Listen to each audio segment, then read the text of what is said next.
한 주간 동안 모두 평안하셨지요? 예.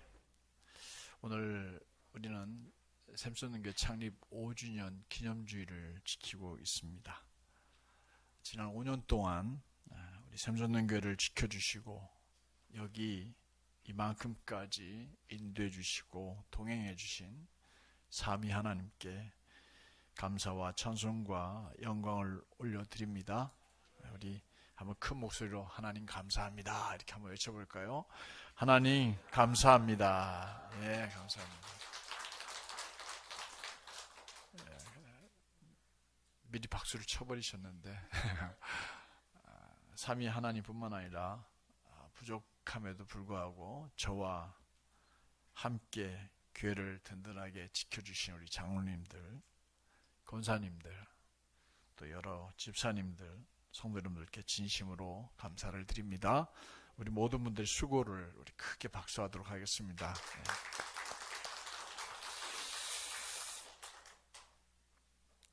우리는 지난주일 추수감사주일로 지켰습니다.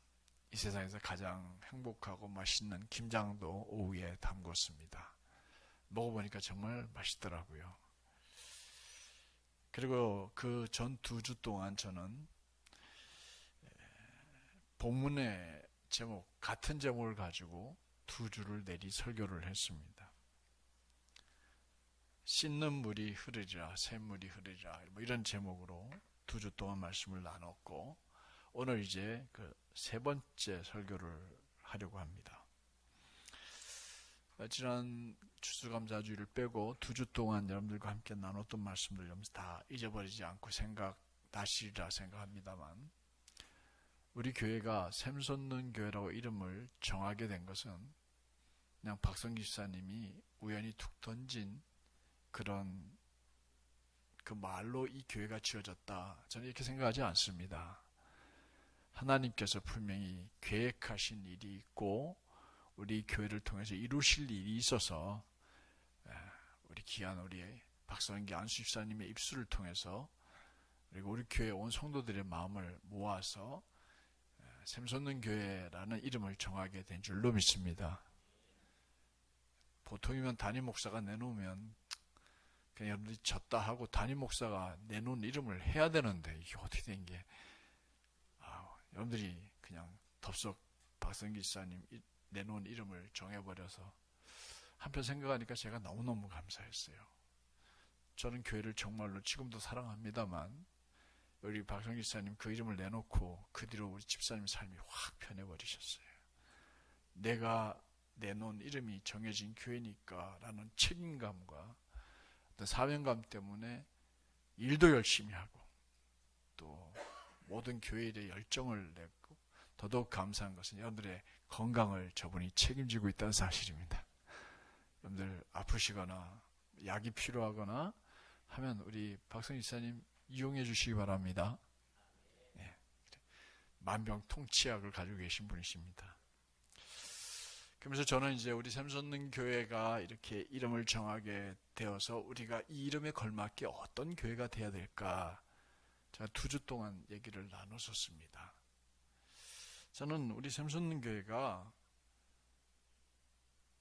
영원히 목마르지 않는 생수 대신 예수님을 전해서 그 생수가 마음에서 이렇게 넘쳐 오를 수 있는 우물을 이 교회 들리는 사람들마다 다 여기다 심어줬으면, 만들어줬으면 좋겠다. 그런 교회를 만들어 가야 되겠다. 이렇게 말씀을 나눴습니다.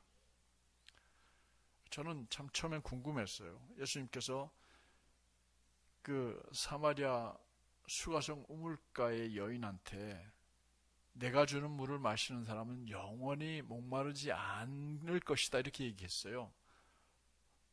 어떻게 그런 일이 가능할까 저는 궁금했었습니다. 이 여인도 물었어요.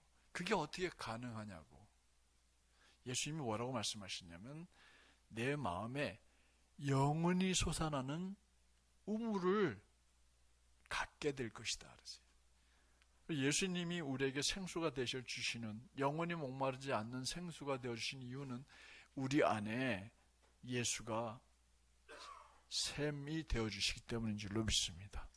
예수님을 바로 믿는 사람의 그 심령 속에는 영원히 솟아나는 샘, 우물이 마음속에 생겨지기 때문에 어떤 일이 있어도 낙심하지 않고 감사하고 기뻐하고 그리고 은혜 가운데 생활하게 되는 줄로 믿습니다.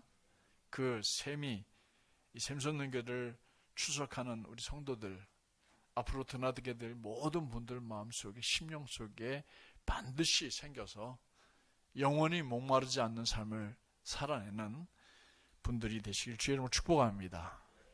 그러면서 또 한 가지 더 이야기를 나눴죠. 에스겔이 본 환상 중에 어떤 일이 벌어졌습니까? 예루살렘 성이 원래 다 무너졌습니다. 에스겔이 어디서 꿈을 꾸냐면, 환상을 보느냐면 바벨론 포로 생활을 할 때 그 꿈을 보거든요. 환상을 보거든요. 그때는 예루살렘 성전이 바벨론에서 다 무너져 버렸어요. 불타버렸어요. 그런데 하나님께서 에스겔에게 환상을 보여주시는데 성전 문지방에서부터 뭐가 올라와요? 물이 솟아오르는 거예요. 물이 솟아오르는 것은 거기가 뭐예요? 샘이란 뜻이에요. 그 성전 문지방에서 흘러나오는 물이 졸졸졸졸 흘러가지고 시내를 이루더니 더 흘러가더니 그게 뭐가 됐어요? 강이 됐습니다. 처음에는 발목이 차다가, 그 다음에 무릎이 차다가, 허리가 차다가, 목이 차다가, 그 다음에는 수영을 해야 될 만큼의 깊은 물을 이루어서 그 물이 어디까지 내려갔느냐 하면 사해까지 내려갔다 그랬어요. 그 물이 사해까지 흘러가는 동안에 강을 이뤘고 강 옆에는 온갖 나무들이 자라나는 겁니다.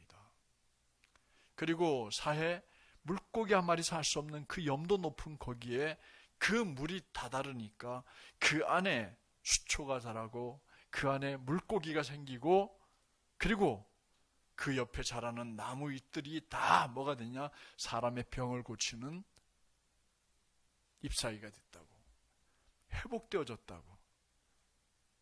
이런 그 우물이 어디서부터 나왔냐면 강단에서부터 흘러나왔다 그랬어요. 저는 그런 생각이 들었습니다.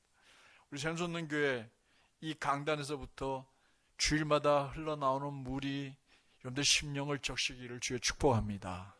여러분들의 메마르고 또 강팍해지고 혹은 열매 맺지 못하고 사는 여러분들 삶 속에 열매가 맺혀지는 은혜가 있기를 축복합니다. 그 말씀이 여기서부터 흘러나오는 거예요. 그 은혜를 매주일 경험하시길 바랍니다. 안타깝고 답답하고 힘들고 고통스러운 사람들이 여기서 나오는 이 말씀을 듣고 또 그 말씀을 내 삶에 채움으로써 모든 것이 회복되어지는 은혜가 넘쳐났다. 그런 의미에서 우리 교회는 샘솟는 교회가 되어야 될 줄로 믿습니다. 그러다 보니까 지난주일 추수감사주일로 추수감사주일 예배를 드리고 오늘 딱 맞춰가지고 이 샘솟는 교회의 의미를 또 한 번 생각해보는 말씀을 여러분과 나누게 되었습니다. 그래서 오늘 저희는 이 사명 한 가지를 더, 우리 교회 사명 한 가지를 더 말씀드리려고 합니다. 우리 샘솟는 교회는 이곳에 머무는 모든 사람들의 삶이 정결해지고 깨끗해지고 또 주님 보시기에 합당할 만큼 회개하는 심령으로 바뀌어지게 되길 주님 축복합니다. 그런 샘물이 흘러나와야 돼요. 요즘 교회에서는 축복을 얘기합니다. 복을 이야기합니다. 잘 되는 인생을 얘기합니다만 회개하는 인생에 대해서 얘기를 안 합니다. 변화되고 새로워져서 주님 앞에서 바로 사는 삶에 대해서 얘기를 하지 않습니다. 그러나 우리 샘솟는교회에서 여러분들이 말씀을 들을 때마다 더러움이 씻어지는 역사, 죄가 씻어지는 역사가 있어야 될 줄로 믿습니다. 그런 말씀이 선포되어져야 합니다. 때로는 여러분들이 듣기가 좀 거북하더라도 마음의 찔림을 받고 그리고 내가 잘못 살았구나 하고 눈물로 자기의 죄를 씻어내고 주의 거룩한 백성으로 살겠다 다짐하는 그런 말씀이 여기서부터 솟아올라야 될 줄로 믿습니다. 그래요. 인생이 새로워지는 교회를 우리가 함께 만들어가기를 소망합니다. 그래서 우리 샘솟는 교회 여기서 선포되어지는 말씀이 이 교회에 머물고 있는 여러분들과 또 앞으로 머물게 될 모든 사람들의 더러움과 죄를 씻어버리고 회개하게 만들고 구원받아서 영생을 누리며 남은 여생을 하나님 축복 가운데 살아가는, 말씀 가운데 살아가는 교회를, 그런 말씀이 선포되지는 교회가 되어야 되겠다, 이런 생각을 하게 되었습니다. 그런 교회가 되리라 믿습니다. 오늘 우리가 읽은 본문 1절 말씀을 한 번만 더 읽어보도록 할까요? 요즘에 우리가 봐야 될 새 한글 성경으로 이렇게 기록되어 있습니다. 시작. 그날에 새 만화가 터질 것이다. 다윗 집안의 사람들과 예루살렘에 사는 사람들을 위한 것으로 죄와 더러움을 씻어줄 것이다. 할렐루야. 여러분들, 물이 가진 기능 중에 하나가 뭡니까? 목마름을 해결해 주는 것뿐만이 아닙니다. 우리를 씻어줘요. 어제도 저는 목욕탕에 가서 사우나를 하고 왔습니다. 매일 집에서 샤워를 하지만 토요일마다 저는 사우나에 갑니다. 가서 앉아서 이렇게 때타올로 몸을 닦아냅니다. 그리고 이렇게 발바닥을 박박 긁으면 또 뭐가 나옵니다. 제가 까매서 그게 나오는 게 아니라 여러분들도 다 나옵니다. 가서 앉아있으면요, 깨끗하게 닦아야 될 때가 납니다. 근데 요즘에는 제가 심하게 닦질 않습니다. 자꾸 닦으니까 이제 제가 건성이 되어가지고 막 온몸이 따가울 때가 있어요. 그래서 요즘에는 그냥 비누칠만 하고 나올 때도 있고요. 그것도 잘 안 합니다만 씻어야 합니다. 앞에 서 있는 목사가 깨질지하면 안 된다고 늘 스스로 생각을 해요. 깨끗하고 정결한 모습으로 여러분들 앞에 서야 합니다. 근데 그것은 단지 육신의 모습만이 아니에요. 우리 심령도 그렇게 씻어내야 할 줄로 믿습니다. 그럼 집에 가서 오늘도 저녁에 주무시기 전에 세수를 하고 주무실 거예요. 오늘 온종일 묻었던 먼지를 닦아내고 주무실 거예요. 여성분들은 꼭 화장을 하고 것을 지워야 합니다. 화장도 지우고 주무실 거예요. 그리고 씻고 자는데 우리의 영혼은 어떻습니까? 여러분들이 온종일, 아니 한 주간을 지내면서 여러분들 마음속에 일어났던 불평과 원망과 또 알게 모르게 지었던 죄들은 어떻게 합니까? 우리는 별로 생각 없이 또 그냥 묻히고 한 주간을 또 넘어갑니다. 그러나 우리는 이 교회에 왔을 때마다 앞에 서 있는 말씀이 조금은 부딪히더라도 하나님이 나로 깨닫게 하시고 회개케 하시는구나 하고 그 말씀으로 여러분들 영혼을 씻어내는 말씀이 선포되지는 교회가 되어야 할 줄로 믿습니다. 여러분들도 그런 말씀을 듣고 변화해야 되죠.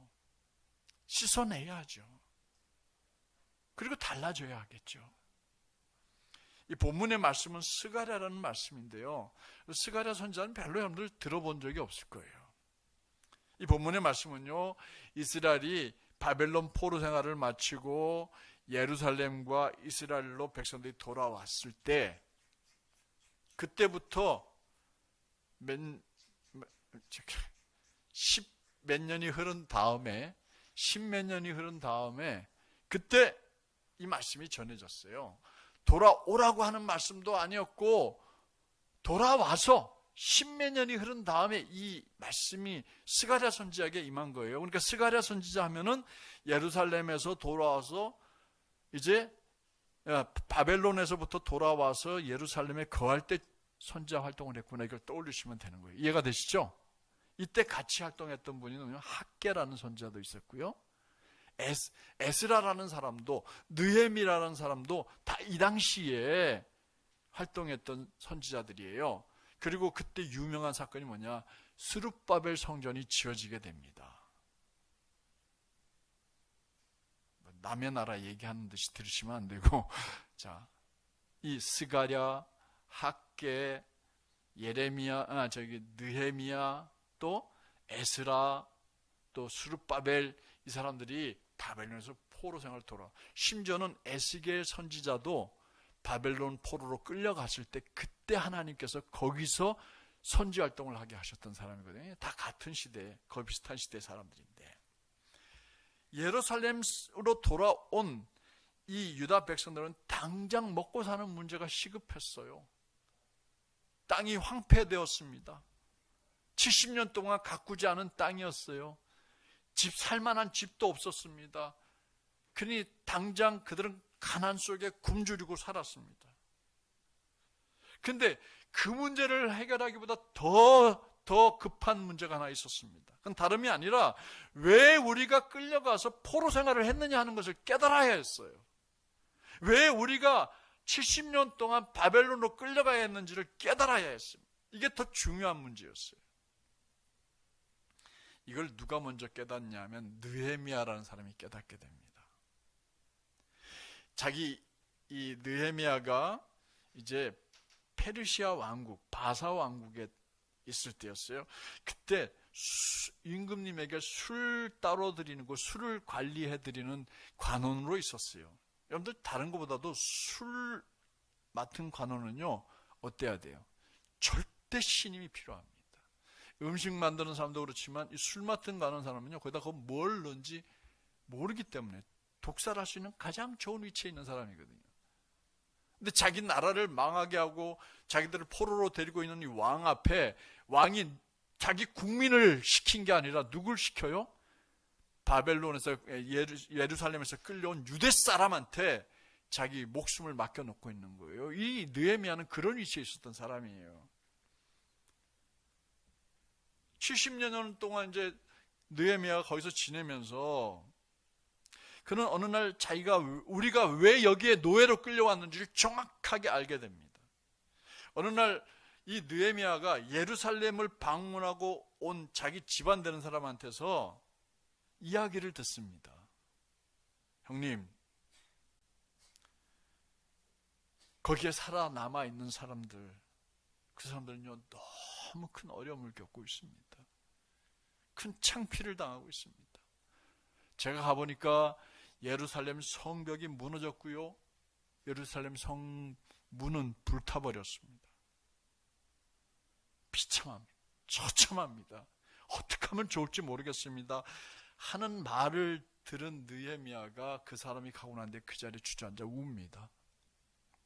펑펑 웁니다. 심지어는 여러 날 동안 주저앉아 울면서 음식까지 전폐해버립니다. 느헤미야 1장 6절부터 7절까지 말씀 한번 읽어볼까요? 시작. 이스라엘 사람들의 죄들을 털어놓았습니다. 우리가 주님께 죄를 지었습니다. 저와 제 아버지 쪽 집안인이 죄를 지었습니다. 우리가 정말이지 주님께 버릇없이 굴었습니다. 주님의 종 모세에게 주셨던 명령과 규정과 법규를 우리가 지키지 않았습니다. 여러분들 하나님 앞에 이런 문제 가지고 기도해 본 적 별로 없잖아요. 하나님이 말씀하셨는데 내가 그 말씀을 못 지켰습니다.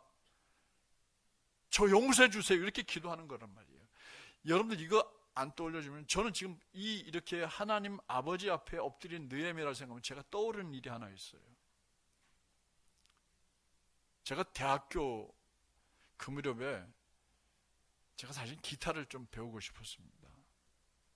근데 아버님한테 아버지 저 기타 좀 하나 사주시고 학원 좀 가면 안 될까요? 그랬더니 공부를 하지 말라 화를 내셨어요. 그래서 제가 그날 화가 나가지고 그냥 집을 뛰쳐나왔습니다. 그리고 어디 갈게요? 제가 술집에 안 가고 교회에 갔습니다. 교회에 앉아가지고 풍금 앞에 앉아가지고요, 제가 손가락으로 발을 밟아가면서 그 당시에 풍금이 있었는데 손가락으로 이제 피아노를 그냥 이렇게 음만 누를 정도로 이렇게 누를 줄 알아요. 누르고 있는데 막 눈물이 나는 거예요. 집도 가난하고 어려운데 내가 무슨 사치스럽게 기타 사달라고 그러고 학원 가려고 이렇게 막 펑펑 울었습니다. 그리고 이제 그날 그냥 성질 나서 나갔지만 다시 집에 들어갔어요. 들어가지고 아버지 어머니와 무릎을 꿇었습니다. 아버지 제가 죄송합니다. 생각이 짧았습니다. 용서해 주세요 하고 우는데 눈물이 철철철철 흘러 넘쳤습니다. 아버님한테 어지간한 제가 반발을 안 했는데 왜 아버지는 내가 하라는 걸 다 못하게 하실까 좀 답답해서, 물론 뭐 가난했으니까 그렇겠지만 정말 많이 울었습니다. 지금 이 느헤미야가 그 소식을 듣고 자기도 상관없이 참 편하게 살 수 있거든요. 술 맡은 관원이면요 월급도 많고 지위도 높은 자리예요. 그냥 민족 생각 안 하고 살면 돼요. 편하게 살아요. 잘 먹고 잘 살 수 있는데 그것 때문에 안타까워서 눈물을 흘려가면서 금식하면서 기도하니까 임금이 그걸 본 거예요. 너 요즘에 무슨 일 있지? 왜 이렇게 얼굴이 수심이 가득하고 걱정이 가득하냐고. 그래서 느헤미야가 용서하고 들어주십시오 하고 자기가 들은 얘기를 합니다. 그리고 너무너무 마음 아파합니다. 그러니까 임금님이 너 꼭 돌아와야 돼 하고 약속하고는 예루살렘 총독으로 임명을 해줍니다. 그래가지고 필요한 모든 물건과 나무를 다 대주라고 조서를 써줍니다. 가는 길 절대 막지 말라고 얘기합니다. 그리고 느헤미야는 그때 백성들을 데리고 총독으로 예루살렘에 온 거예요. 예루살렘에 돌아온 그들은 하나님 앞에 제일 먼저 해야 될 일이 뭘 먹고 사느냐 문제가 아니라 우리가 왜 이런 고난을 겪어야 했느냐를 돌아봤어야 했어요. 진정한 회개가 필요했어요. 정결케 하는 마음이 필요했어요. 그런데 예루살렘으로 돌아온 그들 가운데 가난한 백성들이 어느 날 느헤미야에게 와르르 몰려왔습니다.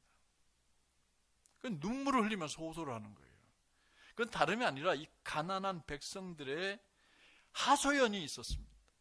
그 뭐냐면 백성들은 느헤미야에게 여기 와서 보니까 귀족들과 관리들이 세금을 너무 많이 매겨서 자기네가 감당을 못하겠다는 거죠. 심지어 자기 딸과 아들들을 종으로 팔 형편에 이르렀다고 말합니다.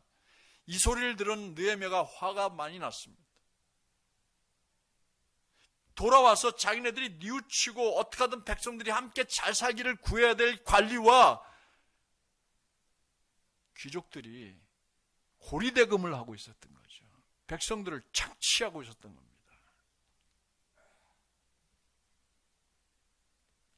그리고 예루살렘 성전 공사가 막 시작됐는데 중단돼 버렸어요. 성전을 지으려고 했던 게 중단돼 버렸습니다. 그때 이제 학개하고 스가랴 선지자를 불러가지고 성전을 다시 지어라 막 재촉하는 말씀을 하게 하실 때 등장하는 인물이 이제 학개하고 스가랴인데요. 그 후에 이 얘기를 듣고 이제 돌이켜서 다시 성전을 짓게 됩니다. 이 이야기를 들은 느헤미야는 도저히 이거는 용납할 수가 없는 일이었습니다.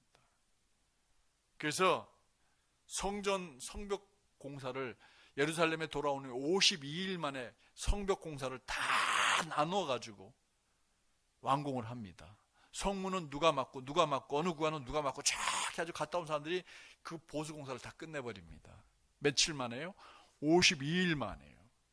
그리고 52일 끝난 다음에 이제 7년 돌아온 지 7년하고 7째 달 첫째 날 온 백성이 물의 성문이라고 그래요. 수문이라고, 우리는 수문이라고 성경이 되어 있는데 물의 성문 앞에 광장인데 그 앞에 다 모였습니다.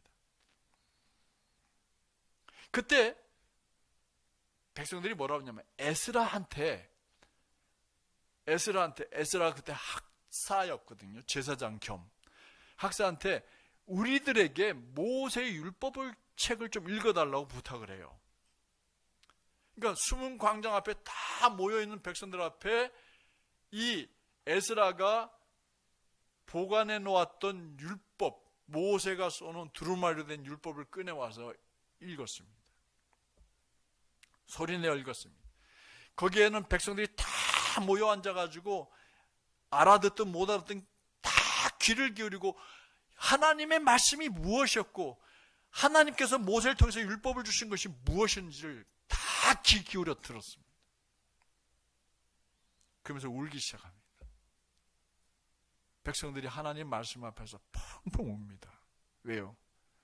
우리 선조들이 잘못 살았구나. 우리가 잘못 살았구나. 회개하는 일이 일어나기 시작합니다.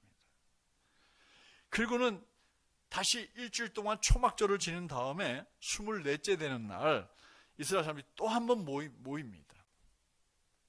그들은 모였는데 어떻게 모였냐? 이번에는 백성들이 모일 때 전부 다 거친 천, 집에서 막 누더기 같은 천을 머리에다 뒤집어 쓰고요. 먼지를 막 재를 머리에다 뿌리고요. 흙을 뒤집어 쓴 채 아무것도 먹지 않고 아침부터 모입니다. 그리고 그들은 그 수문 광장 앞에서 울기 시작합니다. 하나님, 우리가 정말 잘못했습니다. 하나님 우리를 용서해 주세요. 아까 얘기했잖아요. 우리가 하나님 앞에 버릇없이 굴었습니다. 하나님의 율법을 지키지 않았습니다. 율법을 어기면 저주를 받겠다고 맹세까지 그 자리에서 하게 됩니다. 그리고 하나님 앞에 바르게 살겠다고 약속을 해요. 느헤미야 10장 30절 이하 말씀을 우리 같이 한번 읽어보도록 할까요? 시작. 우리 딸들을 이 땅의 백성에게 주지 않고 그들의 딸들을 우리 아들들에게 데려오지도 않겠습니다. 이 땅 백성이 안식일에 물건과 온갖 곡식을 가져와 팔 수 있습니다. 그렇더라도 우리는 안식일과 거룩한 날에 그들에게서 사지 않겠습니다. 7년째 해에는 농사 짓지 않고 빚을 모두 없애주겠습니다. 우리는 이런 일을 하기로 스스로 마음 먹습니다. 해마다 3분의 1을 세계를 드리기로 한 것입니다. 우리 하나님의 집을 섬기는 데 쓰려는 것입니다. 삶이 바뀐 거죠. 이게 뭡니까? 이게 샘물이 터진 거예요. 스가랴 13장 1절에 뭐라고 했어요? 샘이 열리리라 하는데 이게 뭡니까? 바로 이거예요. 눈물의 샘물이 터진 거예요. 회개의 샘물이 터진 거예요. 이게 중요한 거예요. 예? 하나님 말씀 앞에 서서 우리가 자기 스스로가 자기를 돌아보면서 하나님 내가 정말 잘못 살았습니다 하고 눈물로 회개하고 우리가 이걸 이렇게 고치겠습니다. 안식일날 장사꾼이 와도 안 사겠습니다. 예수 안 믿는 여자하고 결혼하지 않겠습니다. 막 이런 다짐을 하는 거예요. 요즘식으로 얘기하면 그런 거죠. 예수 안 믿는 남자하고는 결혼도 안 하겠습니다. 이런 얘기를 하는 거예요. 사위 며느리 안 얻겠다. 그리고 1년에 3분의 1 세계씩 들여가지고 하나님의 집을 보수하고 고치고 하나님 앞에 예배드리는 일에 쓰도록 하겠습니다. 이렇게 약속을 드린 거죠. 그게 뭡니까? 샘이 터진 겁니다. 스가랴 13장 1절에 말한 샘이 열리리라. 그게 열린 거예요. 그래서 그들이 변화된 거 바꾼 거죠. 이런 샘물 터지는 운동이 신약 성경에도 나와 있습니다. 바로 세례 요한을 중심으로 한 세례 운동이 바로 그 운동이에요. 세례 요한은 우리가 잘 알다시피 예수님보다 6개월 먼저 세상에 태어났습니다. 근데 6개월 먼저 태어났지만 세례 요한은 젊은 부모 밑에 태어난 사람이 아니었어요. 그의 어머니 엘리사벳과 그의 아버지 사가랴는 나이가 너무 많아가지고 도저히 아이를 가질 수 없는 나이임에도 불구하고 하나님께서 마리아가 처녀인데도 아이를 가질 수 있는 증거를 보여주기 위해서 너 안 믿겠다고 그러지 말고 빨리 내 친척 엘리사벳에게 뛰어가 봐라 그랬어요. 뛰어갔더니 그 할머니 뱃속에서 애가 뛰는 거예요. 6개월 된 아이가. 그 안에 있는 요한이 예수님의 어머니 보고 막 좋아가지고 막 발로 막 엄마 배를 찬 거예요. 그걸 느낀 거예요. 그러면서 내 뱃속에 있는 아이가 네가 온 것을 보고 찬양하는 걸 보니 너 무슨 일이 있구나 하고 얘기하면서 네가 가진 아이가 하나님께 영광을 돌리게 되리라 뭐 이런 찬양을 불러요. 엘리사벳이요. 그러다 보니까 엘리사벳이 애를 낳았어요. 요한이에요. 얼마나 길렀을까요? 많이 못 길렀죠. 그리고 두 부모는 나이가 많아서 떠났습니다. 그리고 애는 고아가 됐어요. 그래서 전설에 의하면 그 고아가 된 요한이 어디를 가게 됐냐면 쿰난 공동체라는 데 들어가게 됐다 이렇게 얘기를 해요. 거기서 뭘 배우느냐? 정결 예법을 배우고 하나님 말씀대로 사는 것을 배웁니다. 그리고 거기서 나와가지고 30살 때 나와서 요단강에 가서 회개하라! 독사의 자식들아! 이거 외치는 자의 소리가 되어진 겁니다. 예수님 앞길을 예비해 놓은 거지요. 그는 거기서 매일매일 정결탕에 들어갑니다. 그 쿰난 공동체에 가니까 그게 있어요. 정말 매일매일 거기는 내가 보니까 도저히 물이 나오는 것이 아니에요. 그럼 사람들이 어떻게 하냐? 전날 밤에 밤을 새워서라도 가서 그 밑에 물 나는 데 가서 올라가가지고 이렇게 이렇게 물 그릇으로 물을 떠다가 그 정결탕을 채우는 거예요. 아침에 일어나면 제일 먼저 하냐면 옷을 깨끗하게 입고 그 탕으로 들어갑니다. 그리고 그 탕에다가 몸을 담굽니다. 그리고 나옵니다. 나오다가 지나가는 사람이, 물에 안 들어간 사람이 옆에서 스쳤다? 그럼 다시 들어가서 정결탕에 들어갔다 나와요. 이렇게 깨끗한 마음으로 그들이 한 일은 성경을 쓰는 일을 했어요. 그 성경을 보관했다가 어디서 필요하다면 보내주고 이렇게 살았던 사람들이에요. 근데 이 요한이 거기서 있지 않고 나와서 요단강에 갑니다. 요단강에 가서 소리치고 외칩니다. 뭐라고 선포했습니까? 우리 마태복음 3장 1절과 2절 한번 읽어볼까요? 시작. 그 즈음에 세례자 요한이 나타나 유대아의 광야에서 선포했다. 그가 말했다. 회개하십시오. 하나님 나라가 가까이 와 있습니다. 이렇게 소리를 쳤던 거예요. 근데 세례 요한이 이렇게 소리를 지르고 회개하라고 하니까 사두개파 사람들과 바리새파 사람들이 요한 앞에 찾아온 거예요. 요한이 그들에게 뭐라 했냐? 이 독사의 자식들아, 누가 당신들에게 경고하여 알려주었냐? 머지않아 닥칠 심판을 피해서 달아나라고. 달아나지 말고 회개하고 회개에 합당한 열매를 맺어라. 이렇게 막 그 종교 지도자한테 소리를 지르는 거예요. 그리고 또 자기한테 세례를 받으러 온 사람들 가운데서 마음에 찔려가지고 우리가 무엇을 해야 하겠습니까? 라고 했더니 세례 요한이 뭐라고 했냐면 통옷, 옷 2벌 있으면 하나를 가난한 사람에게 나눠주고 넌 한 벌로 살아라. 이렇게 얘기합니다. 먹을 것도 그렇게 나누며 살아라. 이렇게 얘기합니다. 그러니까 이번에는 세금업자들이 세례를 받으러 나와가지고 세례를 받고 난 다음에 얘기합니다. 요한 선생님, 우리가 뭘 해야 합니까? 그들에게 말했어요. 당신들은 거두라고 한 것보다 조금이라도 더 걷지 말고 정직하게 세금을 거두어서 살아가라고. 군인으로 복무한 사람들도 요한에게 왔어요. 우리는 뭘 해야 합니까? 복장을 보니까 군인이잖아요. 말합니다. 아무한테도 무력으로나 힘으로 폭력으로 물건이나 돈을 빼앗지 말고 을러대지도 말라고. 당신들이 받는 보수에 만족하라고. 이렇게 얘기했어요. 회개하라고 얘기하고 회개한 그들에게 뭘 요구합니까? 삶을 바꾸라는 거예요. 변화되라는 거예요. 예? 말씀을 들었어요. 여기서 선포되는 말씀을 들었으면 바꿔야죠, 삶을요.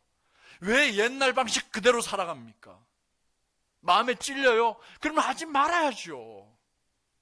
우리의 문제가 거기 있어요. 여기서 강단에서 흘러나오는 말씀의 물이 생수가 되어서 펑펑 올라와서 먹고, 오늘 말씀 참 은혜로웠어. 뭐가 은혜로운 겁니까? 뭘 해야 할지를 결정하고 바꿔야지요. 변해야지요. 그게 은혜가 되는 겁니다.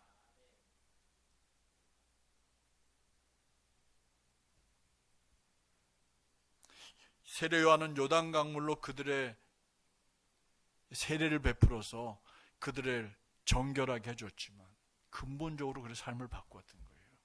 더러움과 죄를 씻고 그의 삶을 바꾸어서 그 삶이 구체적으로 행동에 옮겨져야 그게 진짜 예수 믿는 사람이라는 뜻입니다. 이렇게 샘솟는 교회 강단을 통해서 흘러나오는 생수 되시는 예수님의 말씀의 물은 죄와 더러움을 씻는 샘물이 되어야 될 줄로 믿습니다. 그 샘물이 솟아나는 교회가 샘솟는 교회예요. 하나님의 말씀을 듣고 죄를 씻고 더러움을 씻고 새 삶을 살아내는 성도들이 되기를 주의 이름으로 당부드립니다. 오늘 이 말씀을 들은 이들 모든 이들의 삶이 깨끗한 삶이 되어야 하는 거예요. 나중으로 미루면 안 돼요. 우리는 오늘 우리의 더러움을, 죄를 말씀으로 깨끗하게 씻어내고 이전과는 다른 삶을 살아야죠. 그러면 가정이 변하게 됩니다. 할렐루야. 이제 제발 가정에서 더 이상 싸우지 마세요. 왜요? 말씀을 듣고 변했잖아요. 뭐라고 그러면 내가 잘못한 걸 먼저 보면 돼요. 그러면 가정이 평안해지잖아요. 여러분들 일터에서 부딪힘이 없어야 됩니다. 모이면 남 비난하는 거 안 해야 됩니다. 그게 바로 회개한 심령을 가진 사람들.